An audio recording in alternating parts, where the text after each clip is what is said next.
سورۃ یوسف آیت نمبر 21۔ اعوذ باللہ من الشیطان الرجیم، بسم اللہ الرحمن الرحیم۔ وقال الذي اشتراه من مصر لامرأته أكرمي مثواه عسى أن ينفعنا أو نتخذه ولدا وكذلك مكنا ليوسف في الأرض ولنعلمه من تأويل الأحاديث والله غالب على أمره ولكن أكثر الناس لا يعلمون۔ وصلی اللہ علی النبی الکریم۔ سلسلہ قصص القرآن میں واقعات سیدنا یوسف علیہ الصلاۃ والتسلیم کا تسلسل جاری ہے۔ پیارے پیغمبر سیدنا یوسف علیہ الصلاۃ والتسلیم 12 بھائی تھے، سیدنا یعقوب علیہ الصلاۃ والتسلیم کی اولاد۔ اسرائیل حضرت سیدنا یعقوب علیہ السلام کا نام ہے یا لقب ہے غیر عربی میں، تو اس وجہ سے آپ کے 12 بیٹوں کو بنی اسرائیل کہتے ہیں۔ چنانچہ آپ سن چکے کہ بنی اسرائیل مصر میں فرعون کے زیر تسلط جب تھے تو یہ ان کی غلامی والی زندگی تھی، لیکن انہوں نے مصر میں آ کر بادشاہت سے کام شروع کیا تھا۔ مصر میں آئے تھے ان کے بھائی سیدنا یوسف علیہ الصلاۃ والتسلیم، اور یوں بنی اسرائیل کا مصر میں ورود ہوا تھا، اور انہوں نے بادشاہت کی زندگی گزاری۔ پھر اللہ نے سلسلہ نبوت ان میں رکھا، پھر ان میں بادشاہتیں بھی بہت زیادہ رکھی۔ اسی لیے سیدنا موسیٰ علیہ الصلاۃ والتسلیم بنی اسرائیل کو جب خطاب فرمایا کرتے تھے تو قرآن میں ہے کہ آپ فرماتے اذ جعل فیکم انبیاء وجعلکم ملوکا، اے بنی اسرائیل تمہارے اندر اللہ نے نبوت بھی رکھی ہے، کئی انبیاء اللہ نے تمہاری اس قوم میں بنائے ہیں، اور کئی بادشاہ اللہ نے تمہارے اس میں بنائے ہیں۔ تو یہ ابتدا ہے۔ سیدنا یوسف علیہ الصلاۃ والتسلیم آج پہلی دفعہ مصر میں داخل ہو رہے ہیں۔ یہ ابتدا تھی کہ آپ مصر کی منڈی میں فروخت ہوئے۔ مصر میں داخلے کا پہلا دن وہ غلامیت کے اثر سے شروع ہوتا ہے۔ سیدنا یوسف علیہ الصلاۃ والتسلیم غلام تھے نہیں، لیکن ظلم و تشدد کے تحت آپ کو غلامیت کی زندگی میں دھکیلا جا رہا تھا، بیچا جا رہا تھا۔ یہ تو اللہ کا کرنا ایسا ہوا کہ لوگوں نے غلام بنانا چاہا، اللہ نے بیک وقت شہزادہ بنا دیا۔ یہ اللہ تعالیٰ کا فضل و احسان تھا۔ تو اسی طرح مصر کے اندر بنی اسرائیل یہ فرعون کے غلام نہیں تھے، بلکہ فرعون ظلم و تشدد اور جبر سے ان پر غالب ہو گیا تھا، اور ان پر ان کی غلامیت کی زندگی میں ان کو دھکیل دیا تھا۔ جس طرح پیارے یوسف علیہ الصلاۃ والتسلیم کبھی غلام نہیں رہے، اسی طرح قوم کے اعتبار سے یہ بنی اسرائیل غلام نہیں تھی، لیکن آج ان پر ظلم و تشدد ہوتا ہے۔ چنانچہ اللہ کے پیغمبر کو بیچا جا رہا تھا۔ گزشتہ سبق میں آپ سن چکے کہ ان کو چند سکوں کے عوض بیچا گیا، چند دراہم کے عوض بیچا گیا۔ اب خریدنے والا جو تھا وقال الذی اشتراہ من مصر، مصر شہر سے جس شخصیت نے خریدا، اب یہ کون تھا؟ مفسرین اکرام کی آراء اسرائیلی روایات کی وجہ سے مختلف ہیں۔ کوئی کہتے ہیں یہ وزیر خزانہ تھا، اور کوئی کہتے ہیں کہ نہیں یہ خود عزیز مصر تھا، مصر کا بادشاہ جو تھا یہ اس نے خریدا۔ واللہ علم۔ اس کے نام کے بارے میں بھی کئی اقوال ہیں۔ ابہموا ما ابہمہ اللہ ورسولہ، اللہ اور اس کے رسول نے ایک چیز ہمیں نہیں بتائی تو خواہ ہم اس کے درپے نہیں ہوتے۔ چنانچہ فرمایا اعوذ باللہ من الشیطان الرجیم بسم اللہ الرحمن الرحیم وقال الذي اشتراه من مصر لامرأته أكرمي مثواه عسى أن ينفعنا أو نتخذه ولدا۔ کہا اس نے جس نے خرید لیا تھا سیدنا یوسف علیہ السلام کو، من مصر سے، لمراته اپنی بیوی کو، اپنی عورت کو کہہ رہا تھا اکریمی مثواہ، اس کے ٹھکانے کا بھی احترام کرنا۔ میں جہاں سے اسے لے کر آیا ہوں مجھے پتا ہے کہ اس جیسا منڈیوں میں بکا نہیں کرتا، نہ آیا کرتا ہے۔ پتہ نہیں آج پورے مصر کی منڈی میں کتنے مہنگے داموں فروخت ہو رہا تھا۔ گزشتہ سبق میں عرض کر چکا ہوں کہ مہنگے دام تھے، لیکن اللہ کریم پھر بھی ان کو فرماتے ہیں بخسن بثمن بخسن، کی کھوٹی قیمت کے وقت، کیونکہ جتنی بھی قیمت لگائی جاتی پیارے یوسف علیہ السلام کے مقابلے میں تو وہ کھوٹی ہی تھی نا، لیکن زیادہ قیمت میں بیچا جا رہے تھے۔ دلیل اس کی یہ ہے کہ خریدنے والا بادشاہ تھا، اس کا مطلب ہے کوئی تھوڑی قیمت تو تھی نہیں، قیمت بہت زیادہ تھی۔ اس نے کہا میں بہت مہنگی چیز لے کر آیا ہوں، اکرمی مثواہ، اس کے بستر کا بھی احترام کرنا ہے، اس کا عمدہ ٹھکانہ تو نے دینا ہے۔ اب آپ آگے جا کر پڑھیں گے، ان الفاظ کو دوبارہ بھی آپ کو کوٹ کراؤں گا، بتاؤں گا کہ مصر کے اندر قحط بھی آ رہے ہیں، اور پھر جگہ جگہ مصر والوں کو کوئی تحفہ بھی اللہ دے دیا کرتے ہیں۔ اس کی وجہ یہ ہوتی ہے کہ مصر میں قحط اس لیے آتے ہیں کہ پیارے پیغمبر کی گستاخیاں ہو رہی تھی، اسی شہر کے اندر جیل میں جا رہے ہیں، کبھی جھوٹے کیس بن رہے ہیں، تو مصر پر عذاب بھی آ رہے ہیں قحط میں، لیکن اللہ ان کو چند سالوں بعد چھٹکارا بھی نصیب فرما دیتے ہیں۔ اس کی وجہ یہ تھی کہ کہیں نہ کہیں انہوں نے پیغمبر کا احترام ضرور کیا تھا، جس طرح آج کے دن انہوں نے کہا تھا اکرمی مثواہ، اپنی بیوی کو کہا اس کے بستر کی بھی احترام کرنا ہے، اس لیے با ادب با نصیب، جو ادب کیا کرتے ہیں ان کو کوئی نہ کوئی انعام ضرور ملا کرتے ہیں۔ تو یہ انعام تھا جی۔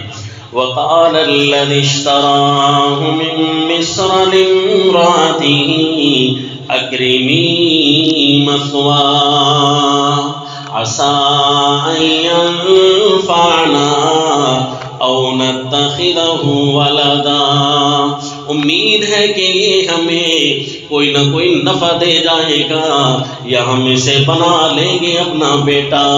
بیٹا بننے کے قابل ہے، اتنی خوبصورت شخصیت ہے پیارے یوسف علیہ الصلاۃ والتسلیم، وہ اللہ کے پیغمبر بھی ہیں، پھر حسن یوسف بھی مشہور ہے، اور پھر نبی ہوا کرتا ہے، ہیرا ہوا کرتا ہے، چاہے جس حال میں بھی ہو۔ تو اس لیے انہوں نے کہا بھئی اس سے لگتا یہ ہے کہ ہم اس کو اپنا بیٹا بنا لیں گے، اتنا اچھا یہ لگ رہا ہے۔ اب ذرا دیکھیے ایک اور انداز بھی، سورہ القصص 20واں پارہ آیت نمبر 9، اسی قسم کے الفاظ پیارے موسیٰ علیہ الصلوۃ والتسلیم کے لیے فرعون کی بیوی کے استعمال ہوں گے۔ وہ کیا ہے جی؟ سورہ القصص آیت نمبر 9 میں فرمایا وَقَالَتِ امْرَأَتُ فِرْعَوْنَ قُرَّةُ عَيْنٍ لِّي وَلَكَ لا تقتلوا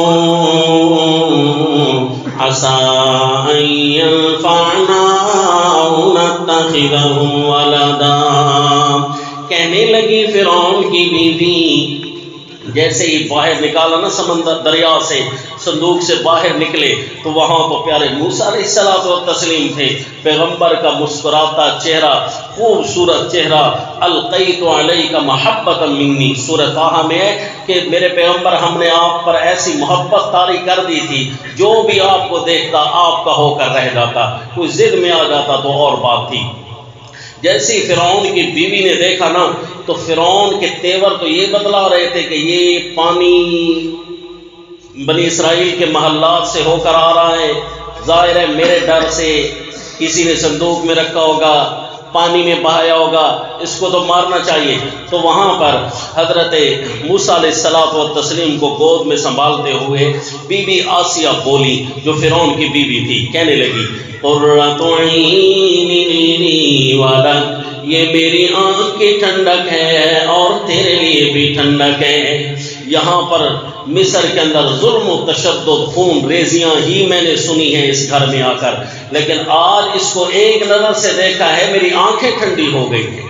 قرۃ عین لی ولک، میری آنکھ کی ٹھنڈک ہے، تیرے لیے بھی ٹھنڈک ہے۔ لا تقتلوہ، اس کو مارنا نہیں، اس کا مطلب اس کے تیور بن چکے تھے مارنے کے۔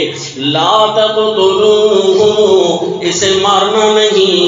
عسیٰ ان ینفعنا او نتخذہ ولدا، یعنی وہی الفاظ جو عزیز مصر کہہ رہا تھا پیارے یوسف علیہ الصلوۃ والتسلیم کے لیے، وہی الفاظ فرعون کی بیوی کہہ رہی ہیں حضرت سیدنا موسیٰ علیہ السلام کے لیے۔ عسیٰ ان ینفعنا او نتخذہ ولدا، امید ہے کہ یہ ہمیں کوئی نفع دے جائے گا یا ہم اسے بنا لیں گے اپنا بیٹا۔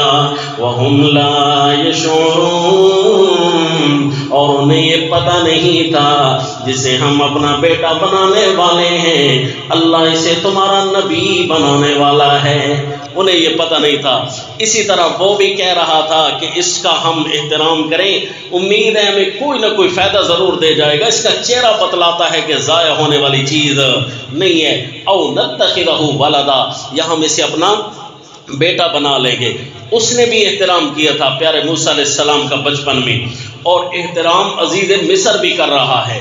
اسے تو اللہ نے یہ مقام دیا فرعون کی بیوی کو کہ اللہ نے اس کو ہدایت سے مالا مال کر دیا، اور ان کی دعائیں قرآن کے حروف بنا کر نازل کر دیں۔ رب ابن لی عندک بیتا فی الجنہ ونجنی من فرعون وعملہ ونجنی من القوم الظالمین۔ اللہ نے فرمایا ایمان والوں کی خوشی کے لیے میں نے یہ واقعہ بیان کیا ہے۔ ضرب اللہ مثلا للذین آمنوا امرأۃ فرعون، ایمان والوں کے لیے خوشی بن گئی۔ تو یہ احترام کا نتیجہ تھا جی، اور آج عزیز مصر یہ احترام کا کہہ رہا ہے۔ احترام کرنا تو اب اس عورت نے تھا، احترام کا کہہ رہا ہے۔ چلو اسے بھی اتنا فائدہ ضرور ہو جائے گا کہ ایک نہ ایک دن پیارے یوسف علیہ الصلوۃ والتسلیم کے سامنے بیٹھ کر اعتراف کر رہا ہوگا آپ کے کمالات کا، اور اپنی ساری بادشاہت آپ کے قدموں میں ڈال دے گا۔ ایک موقع اللہ اس کو بھی نصیب کرے گا۔ یہ اس میں پیارے یوسف علیہ السلام کا فائدہ نہیں، اس میں اس کا فائدہ ہے کہ حضرت یوسف علیہ الصلوۃ والتسلیم کے پاؤں میں بادشاہت نچھاور کرے گا اور اللہ کے پیغمبر قبول فرما لیں گے، اس میں بادشاہ کا فائدہ ہے۔ احترام ہو گیا ہے، کتنی بڑی بات ہے جی نبی کا احترام کرنا، اسی لیے جی احترام میں بڑا کچھ رکھا ہے۔ عسیٰ ان ینفعنا او نتخذہ ولدا وَكَذَلِكَ مَكَّنَّا لِيُوسُفَ فِي الْأَرْضِ، اور یہ ہمارا کمال ہے، کاف لبیان الکمال، یہ ہمارا کمال ہے، یہ ہم نے ٹھکانے دیے یوسف کو مصر کے اندر۔ مَكَّنَّا لِيُوسُفَ فِي الْأَرْضِ، یہ ہمارا کمال ہے کہ ہم نے پیارے یوسف علیہ الصلوۃ والتسلیم کو یہاں پر ٹھکانے دیے۔ کہاں شام میں رہنے والے اللہ کے پیغمبر، کہاں انہوں نے خواب دیکھا، پھر کہاں لوگ ان کو راستے سے ہٹانے کی سوچ رہے ہیں، کنویں کی نظر کر رہے ہیں، اور کہاں دور دراز کے قافلے آ کر ان کو اٹھا کر منڈیوں میں آ کر بیچ رہے ہیں، اور عین اسی دن خریدار بنا کر اللہ بادشاہ کو لے آ رہا ہے۔ کذالک مکنا لیوسف فی الارض، ہمارا کمال ہے کہ ہم نے یوسف علیہ السلام کو زمین میں طاقت دی ہے۔ وَلِنُعَلِّمَهُ مِن تَأْوِيلِ الْأَحَادِيثِ، اور اس لیے کہ اس کا معطوف علیہ جو ہے محذوف ہے، ہم نے ان کی عزت کرائی، لِنُكْرِمَهُ، ہم نے ان کی عزت کروائی، اس لیے بھی کہ وَلِنُعَلِّمَهُ مِن تَأْوِيلِ الْأَحَادِيثِ، تاکہ ہم انہیں سکھائیں پیارے یوسف کو الاحادیث، مشکل کاموں کا انجام. تعبیر الاحادیث جی مشکل کاموں کا انجام تاکہ ہم انہیں سکھائیں. پیارے یوسف علیہ الصلوۃ والتسلیم شاہی گھرانے میں رہیں گے، یہاں صبح و شام ہر قسم کے کیسز آئیں گے، عجیب عجیب خبریں آئیں گی، ملکوں کی خبریں ہوں گی، ان کے حال احوال ہوں گے، ان کا اتار چڑھاؤ ہوگا، ساری چیزیں اپنی آنکھوں کے ساتھ دیکھیں گے. ظالم کے رویے، مظلوم پر ہونے والے ظلم، یہ بھی اپنی آنکھوں سے دیکھتے رہیں گے. سب کچھ ہم ان کو سکھا رہے تھے. تعویل الاحادیث میں یہ علم تعبیر بھی آ گیا، کیونکہ وہ بھی مشکل کاموں میں سے ایک کام ہوتا ہے. اس کا تعلق بھی فراست سے ہے. جس کو اللہ جتنی فراست نصیب کرے وہ اتنا تعبیر کے علم تک پہنچ جاتا ہے. وَلِنُعَلِّمَهُ مِن تَأْوِيلِ الْأَحَادِيثِ، اس لیے تعبیر الاحادیث کا اتنا جامع معنی کہ اس میں ساری باتیں آ گئی، مشکل کاموں کا انجام. وَلِنُعَلِّمَهُ مِن تَأْوِيلِ الْأَحَادِيثِ، اور تاکہ سکھائیں ہم ان کو مشکل کاموں کا انجام. وَاللَّهُ غَالِبٌ عَلَىٰ أَمْرِهِ، اے دنیا والو اللہ اپنے فیصلوں پر غالب ہے، جو چاہتا ہے اسی طرح کر کے دکھاتا ہے. چاہے دنیا والے کچھ کرتے رہے، ہوتا وہی ہے جو اللہ چاہتے ہیں. واللہ غالب علی امرہ، اور اللہ اپنے فیصلے پر غالب ہے. ولکن اکثر الناس لا یعلمون، لیکن اکثر لوگ جانتے نہیں ہیں. یہ رسول اللہ صلی اللہ علیہ وسلم کو بھی تسلیاں سنائی جا رہی ہیں. جس طرح شروع واقعہ میں عرض کیا تھا نا کہ 4 باتیں ساتھ ساتھ چلتی رہیں گی: عالم الغیب اللہ، متصرف الامور اللہ، صداقت نبی صلی اللہ علیہ وسلم، اور تسلیت المصائب. یہ سورت کے ہر واقعے سے نظر آ رہا ہوگا. گویا رسول اللہ صلی اللہ علیہ وسلم کو بھی تسلی دی جا رہی ہے، میرے پیغمبر ہوگا وہی جو میں اللہ نے کہہ دیا.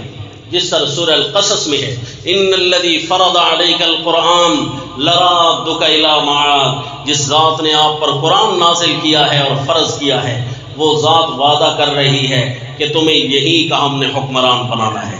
لا اقسم بہذا البلد وانت حل بہذا البلد، ہم اس شہر کا آپ کو حکمران بنائیں گے.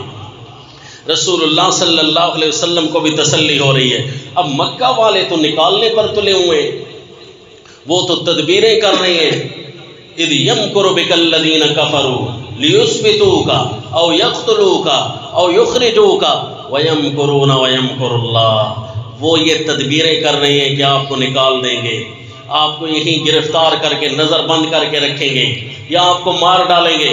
تدبیریں وہ بھی کر رہے ہیں، تدبیریں اللہ بھی کر رہا ہے، اور اللہ اپنے فیصلوں پر غالب ہے. واللہ غالب علی امرہ. رسول اللہ صلی اللہ علیہ وسلم نے جب شاہ روم ہرقل کی طرف خط لکھا تھا دعوت دینے کے لیے، تو حضرت دحیہ کلبی رضی اللہ عنہ وہ خط لے کر گئے تھے. تو وہاں پر سیدنا ابو سفیان رضی اللہ عنہ ابھی تک مسلمان نہیں ہوئے تھے. تو وہ کہہ رہے تھے کہ میں بھی انہی دنوں شام میں ایک قافلے کے ساتھ گیا ہوا تھا کہ اچانک ہمارے قافلے میں اطلاع آئی کہ تمہیں بادشاہ یہ بلا رہا ہے. اس وقت کی سپر پاور طاقت تھی ہرقل قیصر روم، اس نے بلایا ہے. چلے گئے جی پورا قافلہ. تو وہاں پر بڑے سوال جواب ذکر ہیں. بادشاہ پوچھ رہا تھا کہ تمہارا یہ آدمی جس نے نبوت کا دعویٰ کیا ہے اس سلسلے میں تمہارا کیا خیال ہے، وغیرہ وغیرہ. بہت سارے سوالات اس نے کیے. سوالات کرنے کے بعد کہہ رہا تھا کہ لگتا یہی ہے کہ یہ نبی ہے، یہ واقعی اللہ کا پیغمبر ہے، اور اگر واقعی وہ سچ کہہ رہا ہے نا، اللہ کا پیغمبر ہے نا، تو پھر میرے اس ملک کا بھی وہ آ کر مالک بن جائے گا. مکہ والے تو مکہ سے نکال رہے ہیں نا، کیسے روم کانپ رہا تھا کہ یہ میرے ملک کا وارث بنے گا. ابو سفیان فرماتے ہیں کہ جب میں باہر آیا نا قافلے والوں کے پاس، تو میں نے کہا لقد آمر عمرو ابن ابی کبشہ. ابن ابی کبشہ یہ رسول اللہ صلی اللہ علیہ وسلم کو کہتے تھے کہ ابن ابی کبشہ کا معاملہ تو اتنا اونچا چڑھ گیا ہے کہ شاہ روم بھی اس سے کانپ رہا ہے. ہم اسے کیا سمجھتے ہیں اور وہ یہاں کیا کر رہا ہے صلی اللہ علیہ وسلم۔ واللہ غالب علی امرہ، اللہ اپنی تدبیروں پر غالب ہے، اللہ جو چاہتا ہے وہی ہوتا ہے۔ لیکن اللہ بندوں کو آزماتا ضرور ہے کہ بندے میرے دین کا کتنا ساتھ دیتے ہیں، ان کے اندر کی دنیا باہر نظر آنے لگ جائے کہ ان کے دلوں میں کیا رکھا ہے، اللہ ضرور فیصلے کرتا ہے۔ واللہ غالب علی امرہ ولکن اکثر الناس لا یعلمون۔ اب امت خون کے آنسو رو رہی ہے کہ ہم پر کفر چڑھ آیا ہے اور جب مرضی آئے ہمیں مار ڈالیں۔ کوئی پوچھ سکتا ہے؟ اس وقت پوچھنے کی ہمت کسی میں نہیں ہے، کیونکہ جو نام کے مسلمان تھے انہوں نے نعوذ باللہ اسلام کے ساتھ منافقتیں شروع کر رکھی ہیں، تو کون پوچھے گا کافروں سے؟ تو اب سوال پیدا یہ ہوتا ہے کہ واللہ متم نورہ، اللہ اپنے دین کو غالب کرنے والا ہے، واللہ غالب علی امرہ، تو یہ کافر کیوں چڑھائے ہیں؟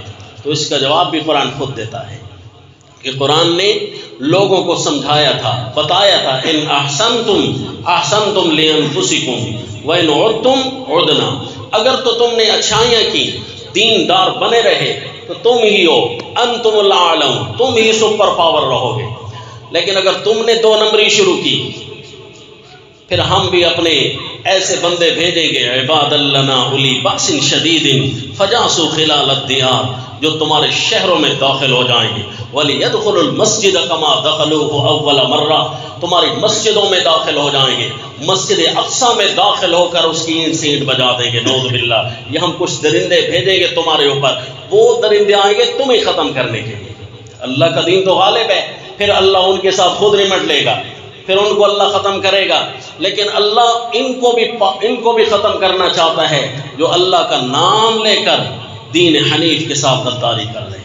جی امت مسلمہ اگر اپنے قبلے کعبے سیدھے کر دے تو آج ہی اللہ ان کو پروان چڑھانے لگ جائے گا، لیکن اگر امت مسلمہ اپنی ہی مستیوں میں غرق رہے، اپنے ہی قبلے کعبے انہوں نے بنا کر رکھے، دین کی عطا کردہ رہنمائی پر نہ چلے، تو پھر یوں ہوگا کہ پہلے اللہ ان کو ختم کرے گا اور ختم بھی انہی کے ہاتھوں کروائے گا۔ ویسے بھی اللہ عذاب بھیج سکتا ہے، لیکن اللہ بعض اوقات دشمن کو مسلط کرتا ہے، کیونکہ اس میں بندوں کی چیخیں پھر زیادہ نکلتی ہیں کہ غیر غالب آ گئے ہم پر، رونا دھونا غالب آ جاتا ہے، تو یہ اپنے کیے کی سزا مل رہی ہوتی ہے۔ واللہ غالب علی امرہ، اللہ اپنے فیصلوں پر غالب ہے۔ او جی واللہ غالب علی امرہ ولکن اکثر الناس لا یعلمون، لیکن اکثر لوگ نہیں جانتے معاملے کے انجام کو۔ ولما بلغ اشدہ آتیناہ حکما وعلما، اور جب پہنچے اپنی جوانی کو پیارے یوسف علیہ السلام اشدہ سخت عمر کو، وہ سخت عمر کون سی ہوتی ہے؟ 33 سال سے مفسرین اکرام کے اقوال شروع ہو جاتے ہیں، واللہ عالم کتنے سال کی عمر تھی، تاہم 30 سے اوپر تھی۔ اس موقع پر جب پہنچتے ہیں آتینا حکما وعلما، ہم نے ان کو دے دی حکمت اور دانائی، وعلما اور دانائی، علم نبوت، یعنی اللہ نے نبوت سے سرفراز کر دیا۔ وَكَذَلِكَ نَجْزِي الْمُحْسِنِينَ، اور اسی طرح ہم بدلہ دیا کرتے ہیں دل سے نیکی کرنے والوں کو۔ یہ تو نبی تھے، ان کو تو ہم نے نبوت تک پہنچانا تھا، اگر دل سے نیکی کرنے والے کوئی اور ہوں تو کسی نہ کسی اعزاز سے ہم ان کو بھی نوازتے رہیں گے۔ وَكَذَلِكَ نَجْزِي الْمُحْسِنِينَ، نبی تو ساروں کو نہیں بنائیں گے، لیکن یہ ہے کہ اعزازات تو ان کو ملیں گے۔ وَكَذَلِكَ نَجْزِي الْمُحْسِنِينَ، جو دل سے نیکی کرتا ہے نا بدلے ضرور پاتا ہے۔ اب جی سیدنا یوسف علیہ السلام و تسلیم کو جب نبوت مل رہی تھی تو اس دن کا کیا واقعہ تھا یہ اللہ نے ہمیں نہیں بتایا۔ جس طرح پیارے موسیٰ علیہ السلام و تسلیم کا واقعہ تو اللہ نے بتا دیا نا کہ وہ رات کے وقت ایک جنگل سے گزر رہے تھے، طور پہاڑ کے قریب تھے، وہاں آپ کو آواز آئی، ندا آئی وغیرہ ذالک۔ قصص سیدنا موسیٰ علیہ السلام و تسلیم میں آپ سن چکے ہیں تفصیلاً۔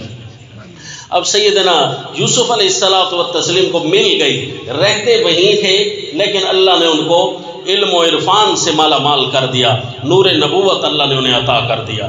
اور ایک دن کا واقعہ یہ بھی ہے وَرَاوَدَتُهُ الَّتِي هُوَ فِي بَيْتِهَا عَن نَّفْسِهِ وَغَلَّقَتِ الْأَبْوَابَ، اور پھسلانا چاہا اس عورت نے جن کے گھر رہتے تھے وہ وفی بیتها، جس عورت کے گھر میں رہتے تھے پیارے یوسف علیہ الصلوۃ والتسلیم، عن نفسه، آپ کی ذات مبارک سے ورغلانا چاہا، یعنی آپ کو گناہ کی دعوت دینی چاہی اس نے، تو اس نے اپنے اس معاملے کو پورا کرنے کے لیے کیا کام کیے جی؟ وَغَلَّقَتِ الْأَبْوَابَ، دروازے سارے بند کر دیے، وَقَالَتْ هَيْتَ لَكَ، اور کہنے لگی جلدی کر، یہ اسم فعل ہے بمعنی اسرع کے، تعال واسرع یعنی جلدی کر، یہ اسم فعل ہے، حیت لک یعنی گناہ کی دعوت دینے کے لیے کہا پیارے یوسف علیہ الصلوۃ والتسلیم کے لیے۔ یہ عجیب پیرائے میں اللہ نے الفاظ ارشاد فرمائے۔ دیکھیے جی پہلا لفظ ہے کہ ہوا فی بیتہا، کہ جن کے گھر، جس عورت کے گھر میں رہتے تھے پیارے یوسف علیہ السلام، گویا اس بات پر بھی ایک بڑا زور دے کر عصمت یوسف علیہ الصلوۃ والتسلیم کو اجاگر کرنا مقصود ہے کہ دیکھیے جی آگ اور لکڑیاں کتنی اکٹھی رہ سکتی ہیں، کسی وقت تو آگ لپک کر لکڑیوں کو پڑ سکتی ہے نا، کتنا اکٹھے رہ سکتے ہیں عظمتوں اور عفتوں کو پہاڑ۔ یہ ایسے اختلاط کے اندر اس لیے مرد اور عورت کے اختلاط کو بھی منع کر دیا، کوئی ایجوکیشن بھی نہ جائے، ترقی کیسے کریں گے؟ سوال یہی آتا ہے نا جی کہ کو ایجوکیشن کو آپ حرام کہہ رہے ہیں، ترقی کیسے کریں گے؟ ہم کہتے ہیں اسی طرح کریں گے جس طرح کو ایجوکیشن آج ترقی کر کے دکھا رہی ہے، پورے ملک کا ستیہ ناش کرا دیا کہ نہیں۔ 1% ٹھیک ہے، چٹائیوں پر بیٹھنے والے بھی تمہارے رنگ میں رنگے گئے، لیکن ملک کو چلانے والی اکثریت کون ہے؟ یہی حال ہوگا۔ ترقیاں کریں گے یہ ترقیاں ہوں گی۔ اس وقت کوئی محکمہ ایسا نہیں ہے جو خون کے آنسو نہ رو رہا ہو، کیونکہ جب بنیاد ہی حرام کی ہو نا تو اس سے آپ یہ نہیں کہہ سکتے کہ یہ ملک ہمارا کوئی مستقبل روشن ہے، اندھیرا ہے جی۔ ہوا فی بیتہا، جس کے گھر میں رہتے تھے، یعنی اللہ کے پیغمبر جس کے گھر میں رہتے تھے، اتنا عرصہ رہتے رہے، اس کے باوجود بھی آپ کے عظمت پر ذرا فرق نہیں آیا، آپ نے گھاس تک بھی نہیں ڈالا ان کو، آپ نے اپنی نظر کو ذرا بھی ان پر نہیں جانے دیا۔ یہ اللہ تعالیٰ عصمت یوسف علیہ الصلوۃ والتسلیم کو اس لفظ سے اجاگر کر رہے ہیں، ورنہ اللہ فرما سکتے تھے کہ یوسف علیہ السلام کو ورغلایا، نہیں فرمایا اس کو ورغلایا جو ان کے گھر میں رہتا تھا، التی ہوا فی بیتہا عن نفسی، اور دوسرا وغلقت الابواب، موانع سارے ختم کر دیے، موانع سارے، کہ کیا معنی ہو سکتا ہے؟ لوگ دیکھیں گے وہ بھی دور، دروازے بند، کوئی نہیں، اور زبان سے پرزور دعوت دینا، یہاں تک بھی آپ کی امانت کا امتحان لیا جا رہا تھا کہ زبان سے پرزور دعوت جی۔ یہاں تو عظمت کے پہاڑ ہیں پیارے سیدنا یوسف علیہ الصلوۃ والتسلیم، لیکن اگر کسی پر یہ موقع پیش آ جائے تو وہ یہ نہ سمجھے کہ چونکہ میں تو نبی نہیں ہوں لہذا میں تو یہاں نہیں بچنا چاہتا۔ رسول اللہ صلی اللہ علیہ وسلم نے فرمایا طلبتہ ذات منصب و جمال فقال انی اخاف اللہ رب العالمین، جسے صاحب جلال اور جمال عورت نے گناہ کی دعوت دی اور وہ یہ کہہ کر دھتکار دیتا ہے اسے، انی اخاف اللہ رب العالمین، میں اللہ رب العالمین سے ڈرتا ہوں۔ اس ایک موقع کی لاج اللہ اتنی رکھیں گے کہ میدان محشر علی رؤوس الخلائق تمام مخلوقات کے سامنے اللہ اسے خطاب کر کے فرمائیں گے آ میرے رحمت کے سائے میں تو کھڑا ہو جا۔ جی سبعۃ یظلھم اللہ فی ظلہ یوم لا ظل الا ظلہ، یہ جس دن اللہ کی رحمت کے سائے کے علاوہ کوئی سایہ نہیں ہوگا وہاں یہ کھڑا ہوگا۔ جی تو اس لیے یہاں پر اللہ تعالیٰ نے ان الفاظ کے ساتھ عصمت یوسف علیہ الصلوۃ والتسلیم بیان فرمائی اور ساتھ ہی لوگوں کو دعوت بھی دی کہ تمہیں بھی اللہ تعالیٰ ایسے مواقع سے آزما سکتے ہیں، لہذا اپنا دھیان کرنا۔ اس لیے اس نے جب پرزور دعوت دی، ہر قسم کا زور اس نے آزمایا۔ قال معاذ اللہ انہ ربی احسن مثواي، فرمایا اللہ کی پناہ میں یہ کام کروں، انہ ربی، وہ میرا رب ہے۔ معاذ اللہ، جس اللہ کی پناہ میں آ رہا ہوں نا، انہ ربی، وہ میرا رب ہے، احسن مثواي، اس نے میرا رہنا بڑا خوبصورت بنایا ہے۔ یہاں اللہ نے مجھے کنویں سے نکالا، منڈیوں میں لایا، منڈیوں کے بعد اللہ نے شہزادوں جیسی زندگی نصیب فرمائی ہے۔ اللہ نے میرے ٹھکانے کو اتنا خوبصورت بنایا ہے، میرے ظاہر کو اتنا خوبصورت بنایا ہے، میں چھپے چھپے تو یہ نہیں کر سکتا، یہ تو بڑا ظلم ہے۔ انہو لا یفلح الظالمون، جسے اللہ ترقیاں دیا کرتے ہیں، جسے اللہ بلندیوں سے مالا مال کرتے ہیں، جسے اللہ صلاحیت نصیب فرماتے ہیں، چھوٹا سا امتحان بھی بھیجتے ہیں کہ یہاں ظلم کرتا ہے یا انصاف کرتا ہے۔ اگر یہاں ترقیوں والا، صلاحیتوں والا ظلم سے کام لیتا ہے، انہو لا یفلح الظالمون، پھر اس کی گنتی الٹی شروع ہو جاتی ہے۔ پھر یہ ظالم کبھی کامیاب نہیں ہوں گے، چاہے جتنی بلندیوں تک پہنچ جائیں، ظلم کیا ہے۔ صلاحیت اللہ نے اسے دی ہے، اس کے سامنے پھر اسی جیسا ایک گناہ بھی لایا کہ دیکھو اس کو روندے تاکہ اس کو اب آخری انعام مل جائے، بس وہ انعام ملنا تھا، اسی دن اس نے گناہ کر دیا، کامیابیاں چھن گئیں، ناکامیاں مقدر میں آ گئیں۔ انا للہ و انا الیہ راجعون۔ پیارے یوسف علیہ السلام یہی فرما رہے ہیں، انہ لا یفلح الظالمون، ظالم کامیاب نہیں ہوتے، یہ ظلم ہے۔ جی اللہ جس سے بلندیوں سے مالا مال کرتے ہیں، اس کے سامنے اسی طرح کے امتحانات بھی آیا کرتے ہیں۔ اگر امتحان زیادہ ہو جائیں تو اللہ کا شکر پڑے کہ اللہ نے مجھے صلاحیتوں والا بنایا ہے، اللہ نے مجھے رفعتوں والا بنایا، تبھی تو یہ گناہ میرے سامنے آئے ہیں کہ میں ان کا مقابلہ کروں، ورنہ اگر میرے پاس ہتھیار نہ ہوتے تو دشمن بھی اللہ ایسا نہ بھیجتا۔ تو میرے سامنے مقابلہ کرنے کی طاقت تھی نا، تبھی اللہ نے یہ گناہ سامنے کیا ہے، اب میں اس کو روندنا چاہتا ہوں، پھر اللہ کی مدد لے کر پھر اس کو روندنا شروع کر لیں۔ اور یہ بات بھی آپ کو پہلے بتا چکا ہوں کہ یہ جو غالباً سیدنا موسیٰ علیہ الصلوۃ والتسلیم کا جب واقعہ آیا تھا نا، جب پہلی وحی آپ کو مل رہی تھی تو وحی میں اللہ نے 3 باتیں ارشاد فرمائی، اس واقعے میں تفصیل سے آپ کو سمجھا چکے ہیں۔ آج پھر چھوٹا سا حوالہ دوں گا کہ یہ جو پاک دامنی کا امتحان ہوتا ہے نا، اس میں کون کامیاب ہوتا ہے، یہ بھی ایک فارمولہ یاد رکھ لیں تحفے کے طور پر۔ پاک دامنی کے امتحان میں وہ کامیاب ہوتا ہے جس کی نماز 100% ہوتی ہے۔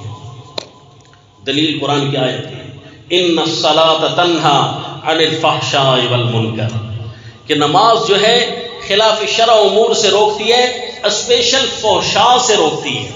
نماز کے 90 نمبر ہیں تو یوں سمجھے پاک دامنی بھی آپ کے 90 نمبر کی ہے، نماز کے 50 نمبر ہیں تو یوں سمجھے پاک دامنی بھی 50-50 ہے۔ جتنے نمبر نماز کے، آپ نعوذ باللہ آزما کر دیکھیے، جان بوجھ کر سستی سے، کبھی آپ کی صرف سنتیں رہ گئے، سنن موقدہ، فرض کی بات نہیں کر رہا، جان بوجھ کر آپ فرض کریں، سستی کی آپ نے اور سنن موقدہ رہ گئی، اس دن آپ کے یا تھوڑے دنوں بعد، یہ تو اللہ کو پتا ہے کہ کب سزا آئے، ہو سکتا ہے اس سے بڑا کوئی اس نے نیکی کر لی ہو تو ازالہ ہو جائے، لیکن اس کے دل میں گناہ کے جذبے بیدار ہونے لگ جائیں، فحاشی کے جذبے بیدار ہونے لگ جائیں۔ جیسے فحاشی کے خیال غالب آنے لگے، فوراً کانپ جائیے کہ لگتا ہے میری نماز میں 2 نمبری آ چکی ہے، فوراً نماز کی طرف متوجہ ہو جائیے، فوراً نماز کو 100% پڑھیے۔ اس لیے امت کے سچے علماء رونا روتے آئے ہیں کہ نماز بھی پڑھو، جماعت کے ساتھ بھی پڑھو، اور آگے امام کو بھی چیک کر کے پڑھو، کہیں اس کی بھی نماز تو نہیں ہو رہی، وہ بھی ختم اور تو بھی گئے، امام بھی صحیح العقیدہ ہونا چاہیے۔ نماز اگر تمہاری ضائع ہو گئی نا تو بدکاری اور یعنی فحاشی غالب آ جائے گی۔ یہ قرآن کی آیت میں ہے، ان الصلاۃ تنہا عن الفحشاء والمنکر۔ اسی درس میں غالباً بہت سارے حوالے اور بھی دیے تھے، ایک حوالہ یہ بھی دیا تھا کہ قرآن میں ہے کہ للذین احسنوا الحسنى، کہ جن کو جو جنتی ہیں ان کو اللہ تعالیٰ نے جنت دی ہے۔ یہ کون لوگ ہیں؟ اللہ فرماتے ہیں الذین یجتنبون کبائر الاثم، یہ وہ لوگ ہیں جو کبیرہ گناہوں سے بچتے تھے۔ اللہ جنتیوں کی تعریف کرتے ہیں نا جہاں، فرما رہے ہیں کہ یہ وہ لوگ ہیں جو کبیرہ گناہوں سے بچتے ہیں۔ اور اچھا کبیرہ گناہ میں زنا، شراب، کباب سب آ گئے، لیکن اللہ اسپیشل کر کے فرماتے ہیں یجتنبون کبائر الاثم والفواحش، کہ یہ فحش والے امور سے بھی اسپیشل بچا کرتے تھے۔ اس کا مطلب ہے جتنے گناہوں سے بچنے کا زور لگتا ہے نا وہ ایک طرف ہے، اور پاک دامنی کی نیکی حاصل کرنے کا زور ایک طرف لگتا ہے، زور بڑا لگے گا، لہذا خیال کرنا ہے جی۔ انہ لا یفلح الظالمون، سیدنا یوسف علیہ الصلوۃ والتسلیم فرما رہے ہیں کہ ظالم کبھی کامیاب نہیں ہوں گے۔ جب یہ فرمایا نا اس کے بعد جو اگلا منظر ہے واقعہ تھوڑا لمبا ہے، انشاءاللہ اگلی نشست میں وما علینا الا البلاغ۔ الحمدللہ۔